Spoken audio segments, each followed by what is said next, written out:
A furadeira, a fresadora, a retificadora, a plaina e o torno, como você já sabe, são algumas das máquinas mais usadas na indústria mecânica. São todas elas máquinas operatrizes que produzem peças por meio do corte do metal. Cortar o metal é o que a gente chama de usinagem. Agora, aqui nesse caso, repare que a peça a ser cortada fica girando. Agora, será que para fazer a usinagem a peça pode ficar girando a qualquer velocidade? Não, é claro que não. Para que a ferramenta corte um material, é necessário que um se movimente em relação ao outro a uma velocidade adequada. Que velocidade é essa? É o que você vai aprender na nossa teleaula de hoje. Hoje você vai ficar sabendo o que é velocidade de corte e vai aprender a calcular a RPM e também o GPM a partir da velocidade de corte. Muito bem, ajuste a sua velocidade de aprendizagem que a nossa teleaula está começando.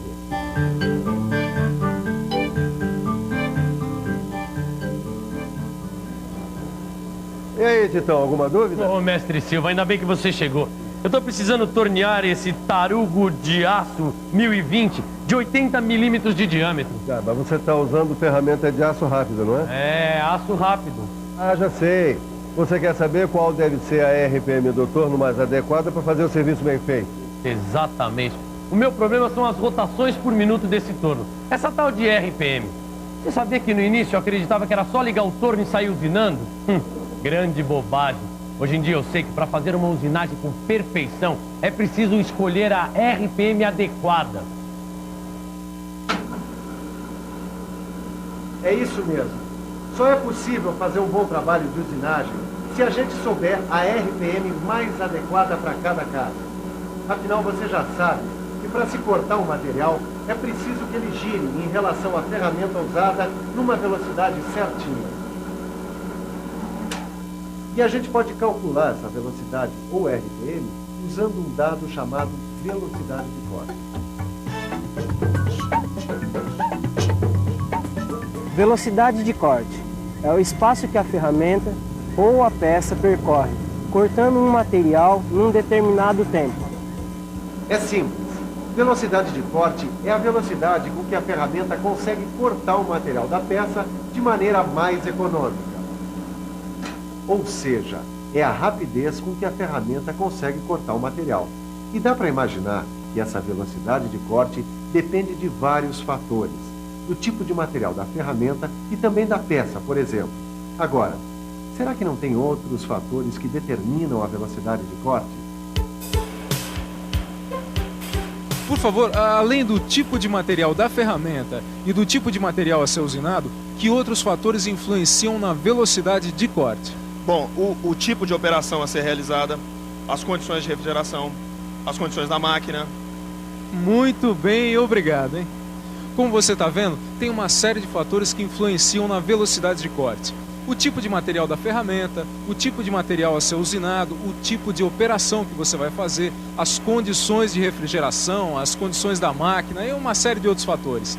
Agora, será que não tem uma fórmula que expresse a velocidade de corte?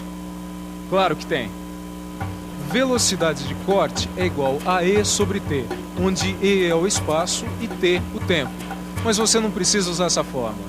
Aqui nessas tabelas, você encontra a velocidade de corte combinando o tipo de ferramenta e o tipo de material a ser usinado com o tipo de operação que você vai fazer. Todas essas tabelas aqui você encontra no fim do seu livro de estudos. E presta atenção que aí vai a nossa dica tecnológica.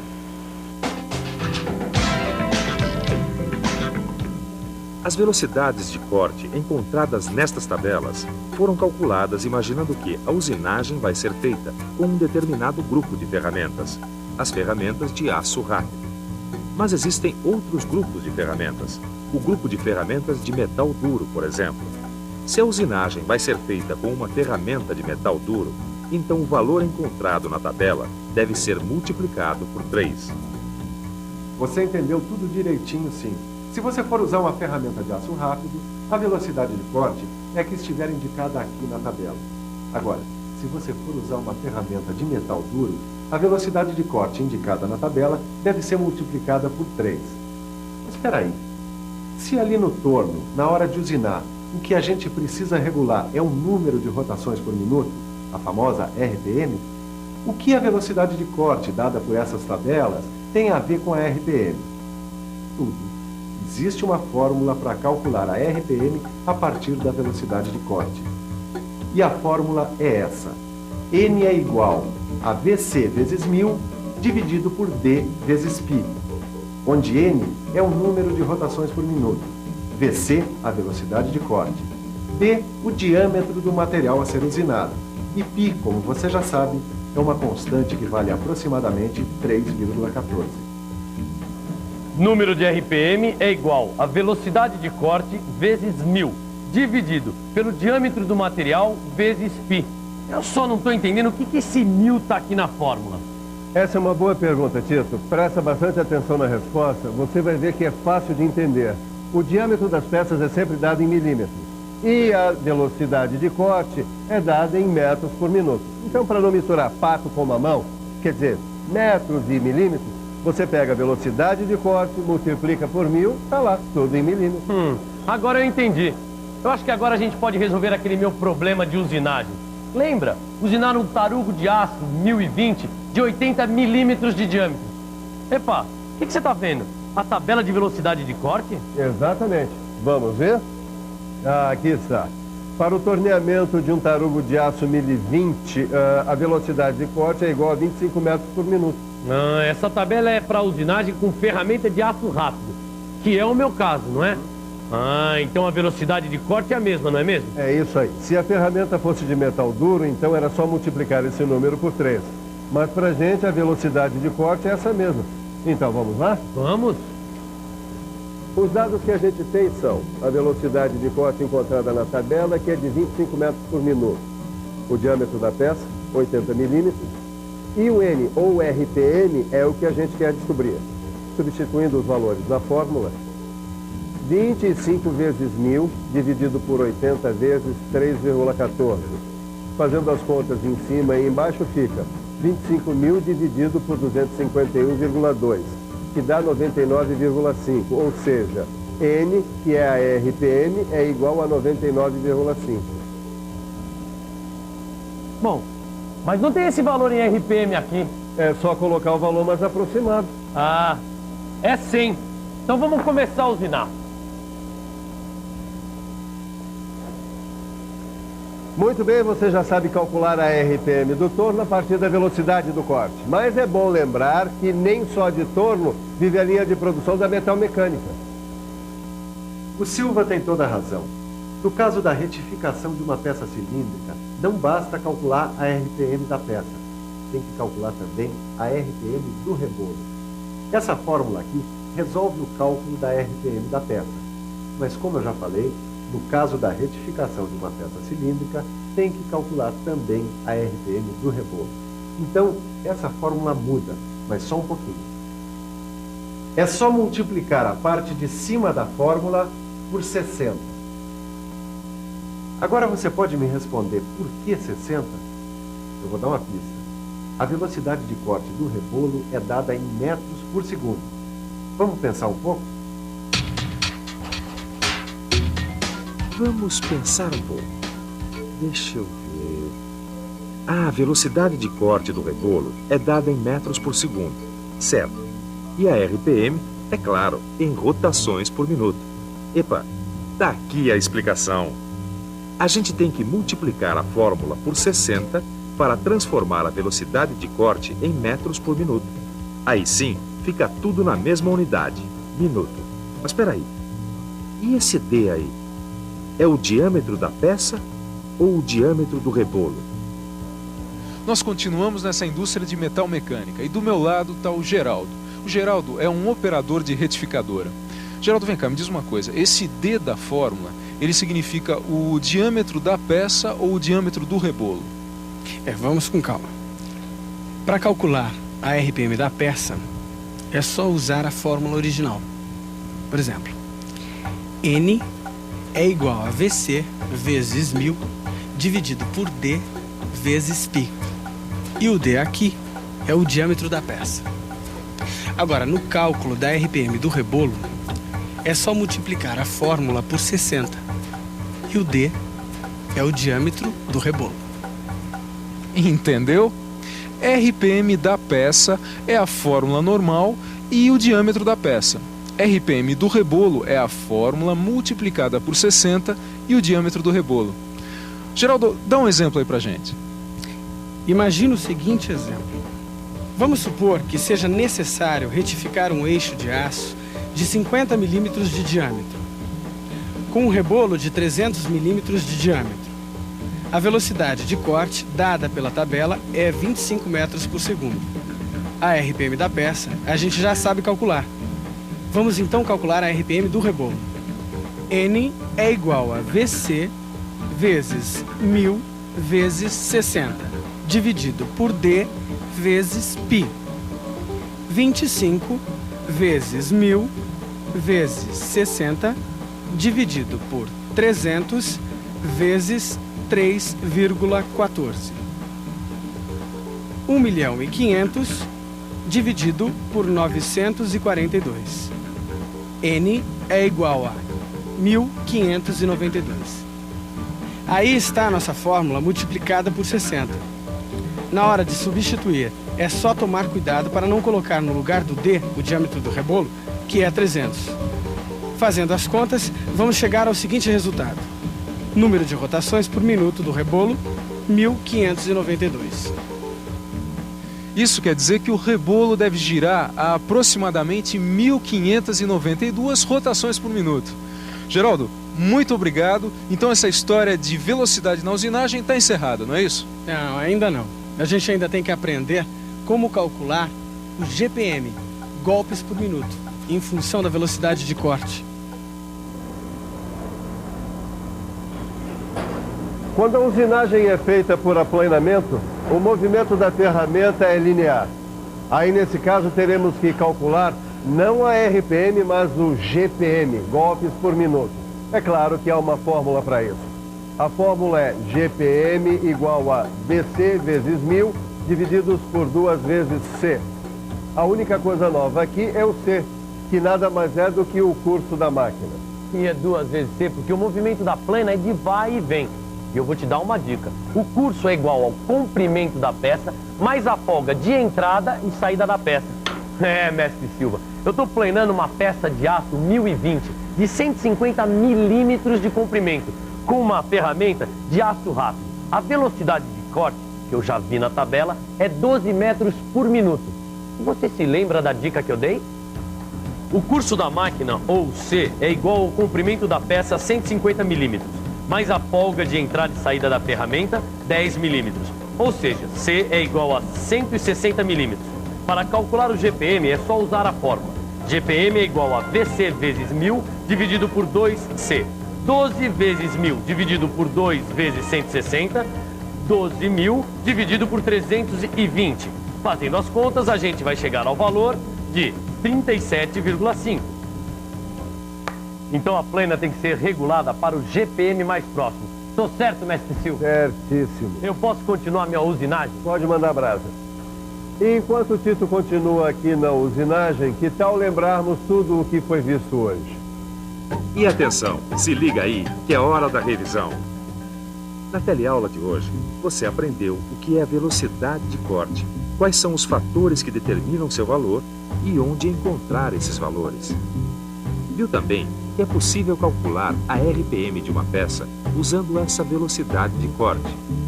Verificou que existe uma fórmula para calcular a RPM da peça e, no caso da retificadora, uma fórmula para calcular a RPM do rebolo. Por último, você viu como calcular o GPM, golpes por minuto, de uma plana na hora de fazer a usinagem de uma peça. Velocidade de corte, RPM, GPM. Olha um montão de coisas que você aprendeu hoje, hein? Então, está na hora de usinar os seus conhecimentos. Isso é, de melhorar os seus conhecimentos. É isso mesmo. Estudar e estudar. Até a próxima.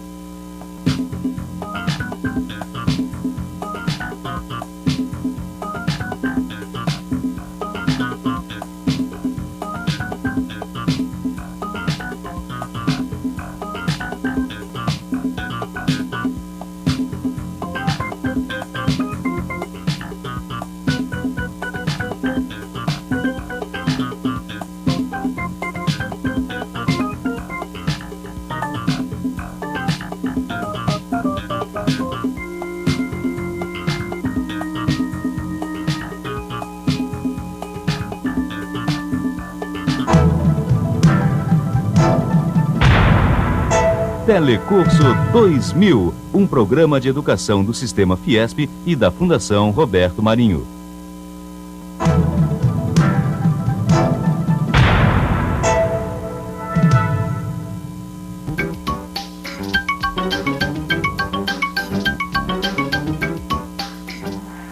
Bom dia, senhor. Fui encarregado de lhe comunicar que a Assembleia Geral para a discussão das propostas da empresa será nesta próxima quarta-feira, amanhã. Oi, cara. Mandaram te avisar que é amanhã que vão pôr todas as propostas da empresa na roda pra gente dar palpite. Devo adiantar que há muitas restrições relativas a vários aspectos. De cara já vou avisando que a gente não gostou de um monte de coisa, hein? Contamos com sua presença. Vê se aparece, hein, cara. Mas você viu o que eles fizeram? Colocaram a gente no telefone falando a mesma coisa. É, mas de maneiras diferentes, né? E afinal, não é isso mesmo que a gente quer ver na nossa história de hoje? Queremos muito mais. Queremos o drama do confronto de opiniões. Queremos ver lado a lado o coloquial e o formal. Queremos saber como os adjetivos concordam com os substantivos.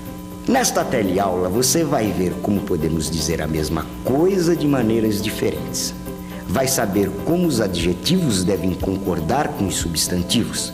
Vai participar das discussões sobre as mudanças nas relações de trabalho e acompanhar uma história curiosa.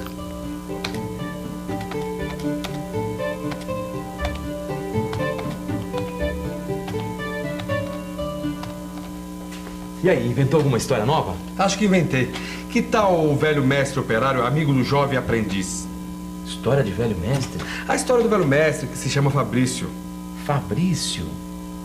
O velho mestre Fabrício. Oi, meu nome é Fabrício. Eu sou a última invenção do Machado do Alencar. Eu trabalho nessa fábrica desde que eu era solteiro. Meus netos adoram me ouvir contar essa história. Bom, eu já vi muita coisa mudar por aqui. E eu, filho, quer saber de uma coisa? Eu já tô com o saco cheio. Seu Fabrício, aqui. Ô, Plácido. Então, vamos almoçar? Claro! Vamos lá, seu Fabrício. É quarta-feira, reunião no sindicato para discutir nossos direitos. Compareça, companheiro. Compareça, companheiro. Quarta-feira no sindicato. Compareça, companheiro. O meu pai tá todo orgulhoso que eu tô trabalhando de estagiário com o senhor, sabe? Oi, Márcio. Oi, gata. Depois a gente se fala, tá? Esses moderninhos é que eu não consigo entender. Quem sabe, para eu voltar a entender, eu tenho que começar tudo de novo. Voltar a ser aprendiz. Tá gostando de ser estagiário, não tá? Eu tô adorando. E você, está gostando de ser estagiário? Aí o Plácido responde que sim. Mas confessa que antes de entrar na fábrica como estagiário, pensou em ser bancário, bibliotecário ou empresário. Até que finalmente resolveu ser operário. Ah, mas não dá pra botar tudo isso numa história, Alencar. Não? Mas dá pra gente examinar por que todas essas palavras terminam em ário. Boa! Ário é o elemento final de todas essas palavras que você disse. Estagiário, bancário, bibliotecário, empresário ou operário. Porque é um sufixo que indica profissão, ocupação, ofício ou agente. Quer dizer, indica quem faz ou age. Se você tirar o elemento final dessas palavras, quer dizer, tirar o sufixo, vai descobrir que elas são formadas a partir de outras. Por exemplo, bancário vem de banco. Empresário vem de empresa. Bibliotecário vem de biblioteca. Agora repare que em certos casos o sufixo ário indica um lugar, como em vestiário ou berçário. Estágio, estagiário. Peraí, Machado. Já sei como continua a história do nosso estagiário.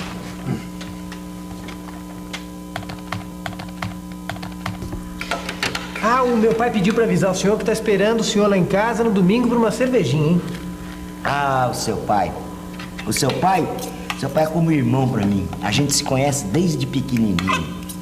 Ah, tempo bom aquele. Ah, você precisava ver isso aqui quando a gente começou. Ó, todo mundo se conhecia. a gente era da casa. Qualquer problema era só ir falar com o dono e pronto. Tava tudo resolvido. Quando eu fiz 10 anos de firma, ó, eu ganhei esse relógio de ouro aqui, ó. Que quem me entregou foi o próprio presidente da companhia, com fotografia e tudo. Hoje é uma relíquia. Ah, seu Fabrício, que beleza, hein? Hoje o senhor é mais do que da casa. Hoje o senhor é praticamente o dono da casa, hein? Engano seu. Eu sou visita, sabe? Tudo tem que ser por escrito, comunicar ao chefe, ao subchefe. Não precisa ficar tão irritado, né, seu Fabrício? É que a firma cresceu, são muitos funcionários, a legislação é rigorosa, mas esse controle todo é necessário. É frescura. No meu tempo a gente trabalhava muito. Não tinha férias regulares. A segurança era precária, mas a gente ganhava tudo. Casa, água, luz. Os nossos filhos tinham emprego assegurado aqui. Eles tinham um carinho pela gente.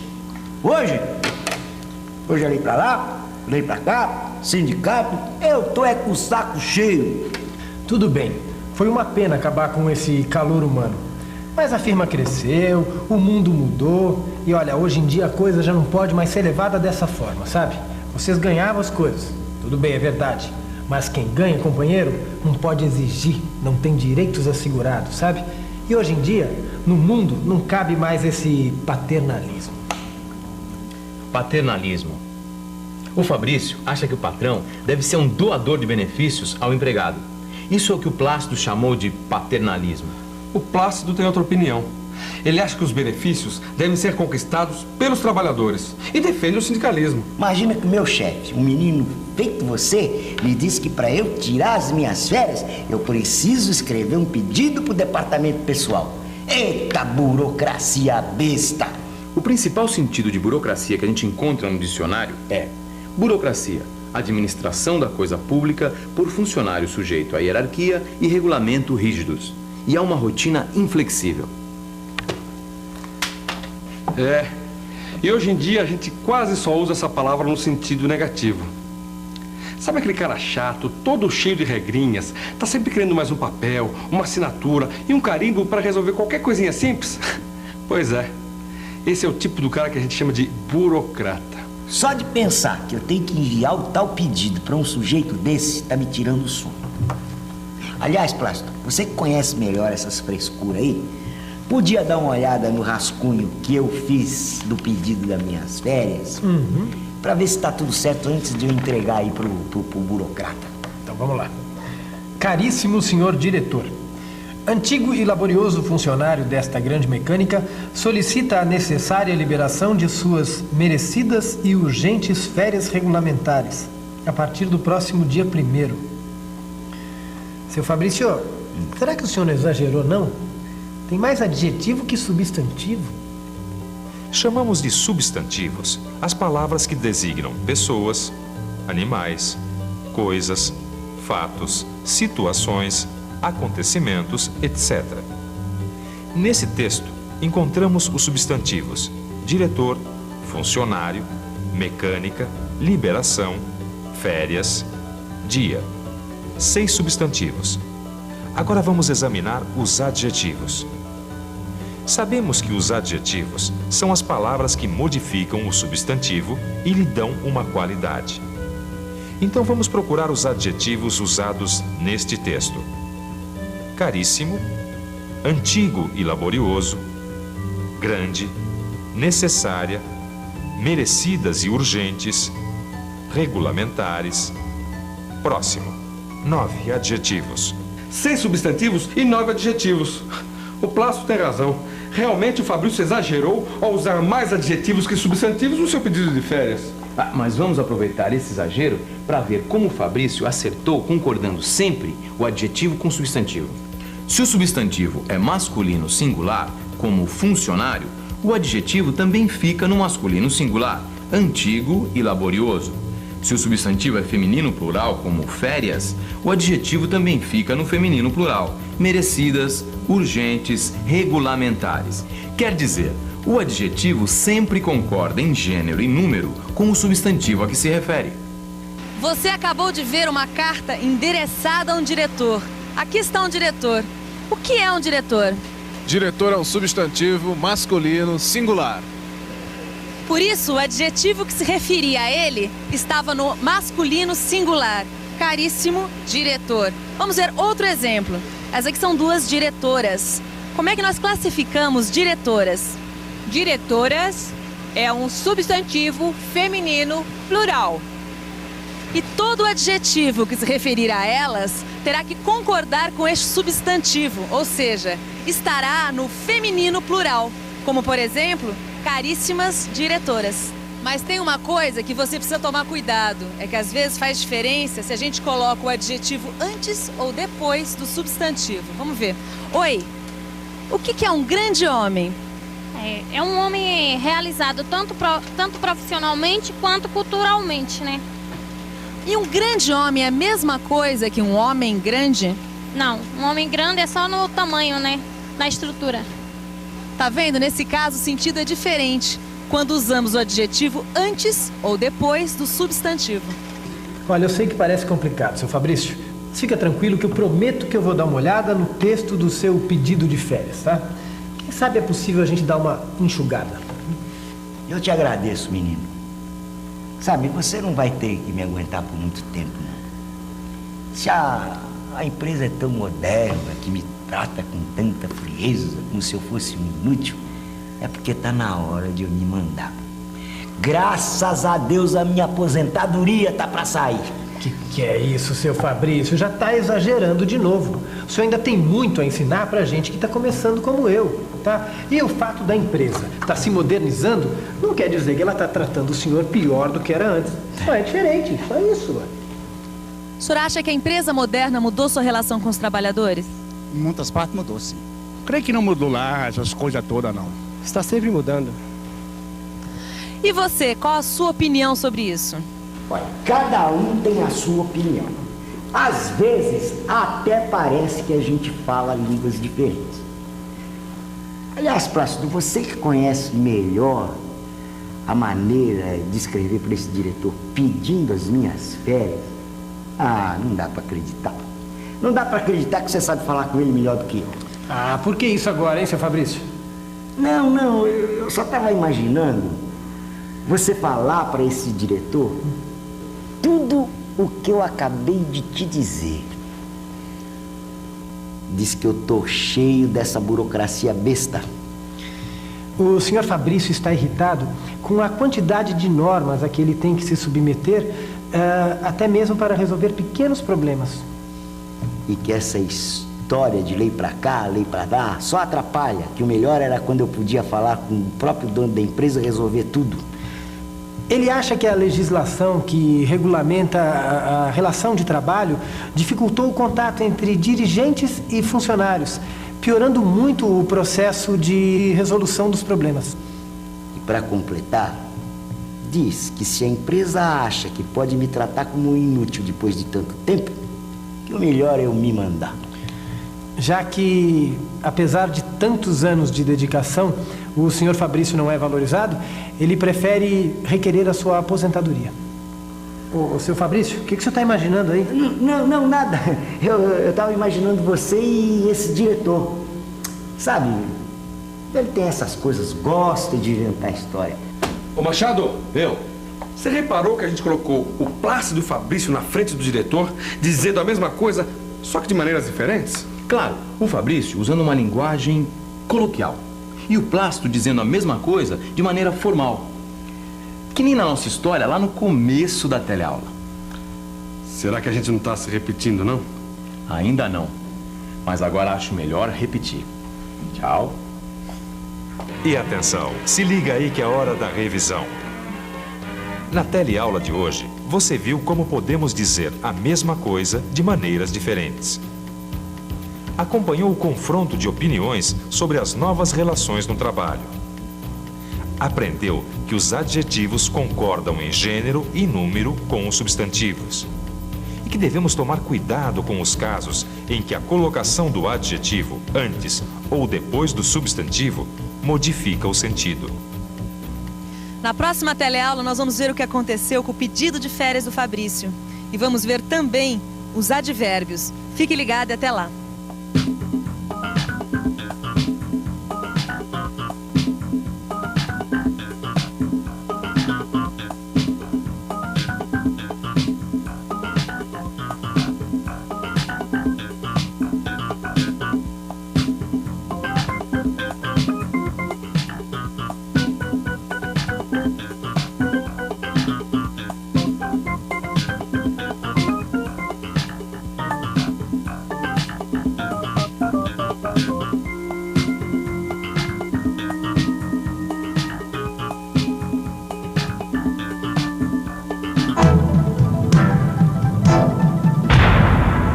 Telecurso 2000, um programa de educação do Sistema Fiesp e da Fundação Roberto Marinho.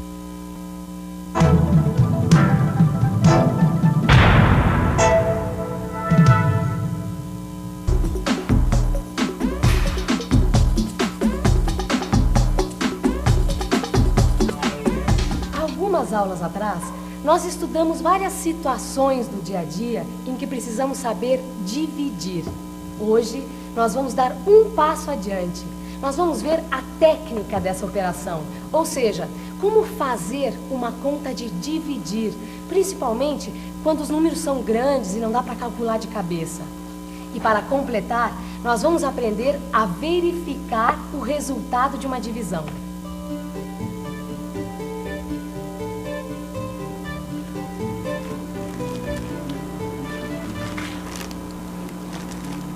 Oh, até que enfim apareceu pra trabalhar, hein, ô folgada? Calma, garoto. Tava dando o maior duro no estoque lá embaixo. Fazendo o quê?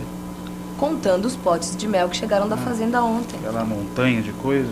Eu nem sei o que seu Paulo vai fazer com tudo aquilo de mel. Quanto deu? 26.786 potes. Quando eu terminei, eu nem acreditei. É mel que não acaba mais. Não, e pior não é isso. Ele pediu pra gente encaixotar todos os potes. Mas para isso é preciso saber a quantidade certa de caixas para encomendar. É, lógico. São 26.786 potes. E em cada caixa cabem 12 potes. Então, quantas caixas nós vamos precisar? Para calcular quantas caixas são necessárias, nós dividimos o total de potes pela quantidade de potes que cabem em cada caixa. Não, mas essa conta não é difícil de fazer, não. A gente só precisa fazer uma divisão, quer ver? Claro. Ó. Diz uma coisa, por que o seu Paulo resolveu comprar tanto mel dessa vez, hein?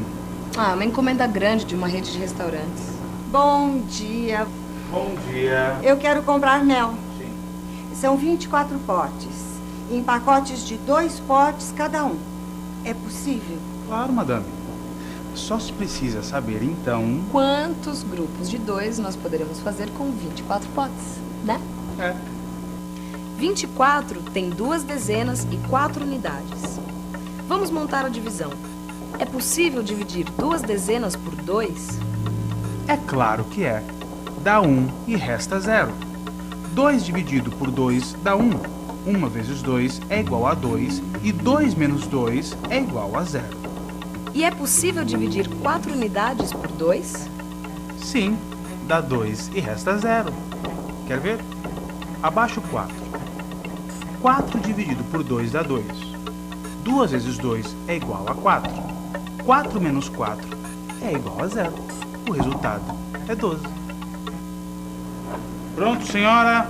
Aqui estão suas 12 caixas com 2 potes de mel cada um. Mas são caixas demais. Eu mudei de ideia. Eu quero os 24 potes. Só que agora, 4 potes em cada caixa. Será que vocês podiam modificar isso para mim, por favor? Claro. Só que agora a conta também muda. Teremos que dividir 24 por 4. É possível dividir 2 dezenas por 4? Não. Isso só será possível se transformarmos 2 dezenas em 20 unidades. E nesse caso, temos 24 unidades. Claro. 24 é igual a 2 dezenas mais 4 unidades, que é igual a 24 unidades. É possível dividir 24 unidades por 4? Sim, veja só. 24 por 4 dá 6, pois 4 vezes 6 é igual a 24. 24 menos 24 dá 0. Portanto, o resultado é 6. 24 potes divididos por 4 dá 6 caixas de 4 potes cada um. Pronto, senhora. Aqui estão suas 6 caixas com 4 potes de mel cada um. Muito obrigada. Vocês foram muito gentis. Imagina. Até logo. Até logo. Tchau. Viu só? Até que não foi difícil fazer essa conta. Fizemos a divisão como a cliente queria e não sobrou nenhum pote. O resto foi 0. É, mas isso só aconteceu porque a conta foi exata. Já pensou se não fosse? E a conta do seu Paulo, hein? O que tem? O que tem? E se os 26.786 potes por 12 não for uma conta exata? Como é que a gente faz? Oi. Seu Nicanor, eu já estou pronta para distribuir as 145 amostras grátis da nova linha de sabonetes. Maristela é uma pesquisadora e está com um problema. Ela tem que distribuir 145 amostras grátis da nova linha de sabonetes, entregando 6 sabonetes em cada casa. Será que dá? Algo me diz que não vai dar. 145 dividido por 6. Vamos pensar um pouco? Vamos pensar um pouco. É caso para pensar mesmo. Será que dá para distribuir 145 sabonetes, entregando 6 em cada casa? Vamos ver. 145 igual 1 centena, mais 4 dezenas, mais 5 unidades. Como 1 centena é igual a 10 dezenas, temos no total 14 dezenas. 14 por 6 dá 2. 2 vezes 6 igual a 12. 14 menos 12 igual 2. Este 2 corresponde a 2 dezenas, que irão se juntar com 5 unidades, formando 25 unidades. 25 unidades por 6 dá 4. 4 vezes 6 igual a 24. 25 menos 24 igual 1. Este 1 corresponde a uma unidade que não poderá ser dividida por 6, pois corresponde a um sabonete. Maristela, em vez de resolver, você está multiplicando o meu problema. E por falar em multiplicar, o senhor já reparou que a divisão é o inverso da multiplicação? Vamos pensar um pouco? Vamos pensar um pouco. É mesmo. A divisão é o inverso da multiplicação. Olha só. 24 dividido por 2 igual a 12. E 12 vezes 2 igual a 24. 24 dividido por 6 igual a 4. E 4 vezes 6 é igual a 24. 10 dividido por 2 igual a 5. E 5 vezes 2 é igual a 10. E já que é assim, a multiplicação pode servir para a gente verificar se a divisão que fizemos deu o resultado correto. Tudo bem, mas até agora você só falou de divisão exata. E quando o resto não for 0? É o nosso caso aqui. Quando o resto não dá 0, nós temos que somar esse resto ao resultado da multiplicação. 24 casas vezes 6 sabonetes igual a 144, mais 1 que sobrou igual a 145. Viu como é bom verificar a conta? Isso mesmo. E eu posso verificar todas as contas que eu faço. Por exemplo, 24 dividido por 5 igual a 4. Resto 4. E 5 vezes 4 igual a 20. 20 mais 4 igual a 24. Para a gente saber quantas caixas vamos precisar para embalar todos os potes de mel, nós vamos ter que fazer uma divisão. Trata-se de lembrar que 26.786 tem 2 dezenas de milhar, mais 6 unidades de milhar, mais 7 centenas, mais 8 dezenas, mais 6 unidades. O que é igual a 26 unidades de milhar, mais 7 centenas, mais 8 dezenas, mais 6 unidades. Como 2 não dá para dividir por 12, pegamos o 26.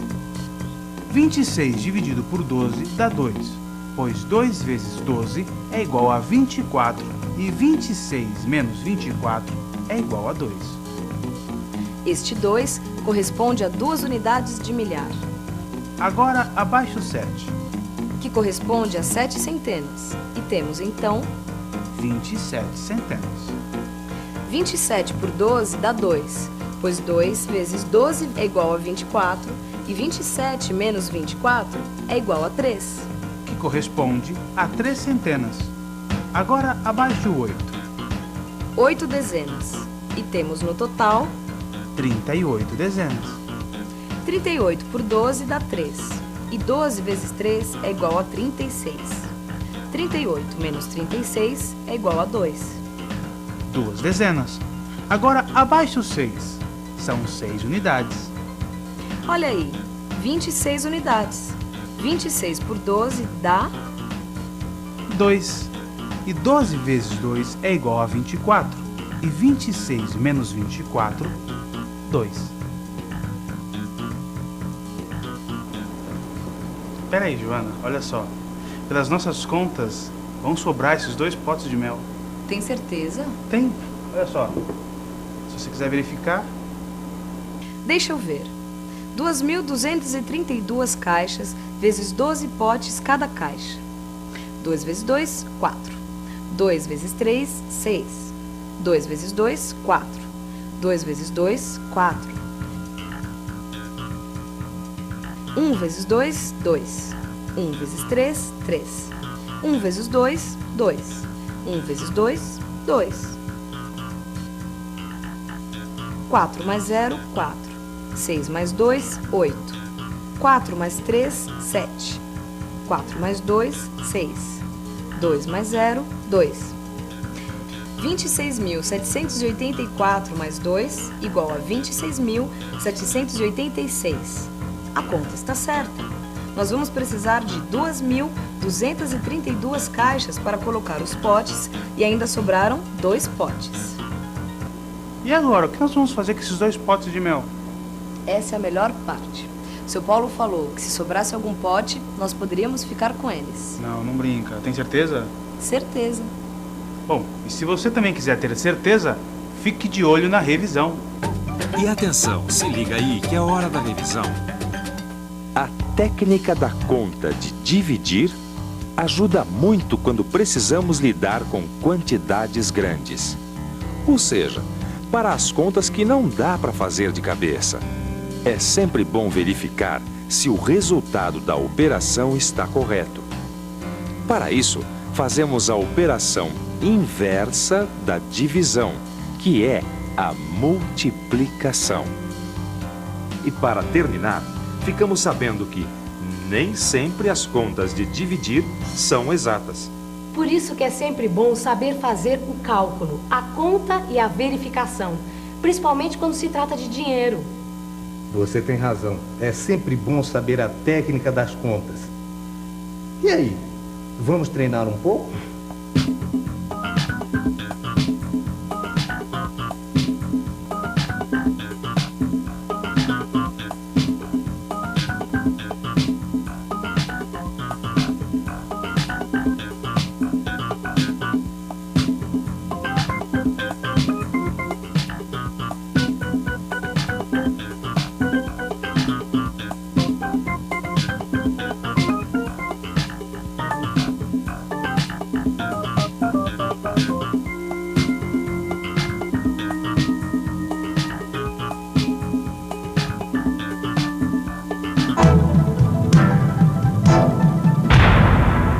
Telecurso 2000, um programa de educação do Sistema Fiesp e da